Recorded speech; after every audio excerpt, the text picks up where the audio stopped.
My HR friends, क्या आप जानते हैं यदि कोई कर्मचारी आपकी कंपनी में 5 साल या उससे ज़्यादा सर्विस करता है तो ऐसे एम्प्लॉय को उसके फुल एंड फाइनल के साथ साथ ग्रेजुटी पे करना भी ज़रूरी है। तो आज हम बात करने वाले हैं ये ग्रेजुटी होता क्या है, उसके रूल्स क्या है और ये किस किस को एप्लीकेबल है। तो मैं हूँ आपका दोस्त सचिन सावंत, आपका payroll and labour law consultant. तो पहले देखते हैं ये ग्रेजुटी है क्या और ये मिलता कब है। ग्रेजुटी ये एक ग्रेटिट्यूड अमाउंट है जो कंपनी अपने एम्प्लॉयज़ को पे करती है। तो जिस भी एम्प्लॉय ने उसके करियर के 5 साल या उससे ज़्यादा का वर्क किसी कंपनी में बिताया है या कंटिन्यूस सर्विस की है तो ऐसे एम्प्लॉय को कंपनी के तरफ से ये ग्रेजुटी अमाउंट पे किया जाता है। यदि किसी एम्प्लॉय का 5 साल से कम सर्विस है तो ऐसे एम्प्लॉय को ये ग्रेजुटी का बेनिफिट नहीं मिलेगा। ग्रेजुटी मिलता कब है? ग्रेजुटी सिर्फ 2 ही कंडीशन में मिलता है।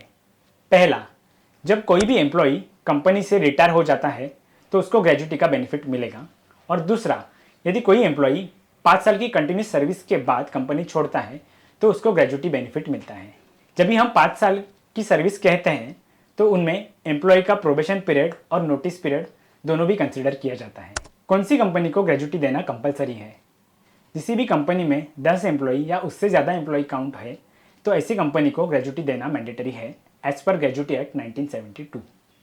अभी ग्रेजुटी देना है ये तो आपको पता चला, पर अभी आपके मन में सवाल आया होगा कि इसको कैलकुलेट कैसे करें। ग्रेजुटी को कैलकुलेट करने का एकदम सिंपल फॉर्मूला है, basic salary plus DA divided by 26 into 15 into number of completed years.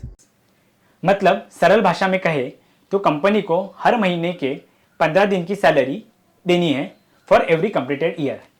इसमें कंप्लीटेड ईयर कैसे चेक करना है ये मैं बताता हूँ। यदि किसी एम्प्लॉय की 7 साल और 7 महीने की सर्विस कंप्लीट हो जाती है, उसकी सर्विस को 8 साल कंसिडर किया जाएगा। मगर उसने 7 साल और 5 महीने ही काम किया है तो उसकी सर्विस को सिर्फ 7 साल ही कंसिडर किया जाएगा। ग्रेजुटी का मैक्सिमम लिमिट और टैक्स बेनिफिट क्या है? So as per last amendment in a gratuity act, gratuity की मैक्सिमम लिमिट 20 लाख कर दी गई है और ये 20 लाख तक gratuity amount totally tax free है। पर यहाँ पे एक कैच है।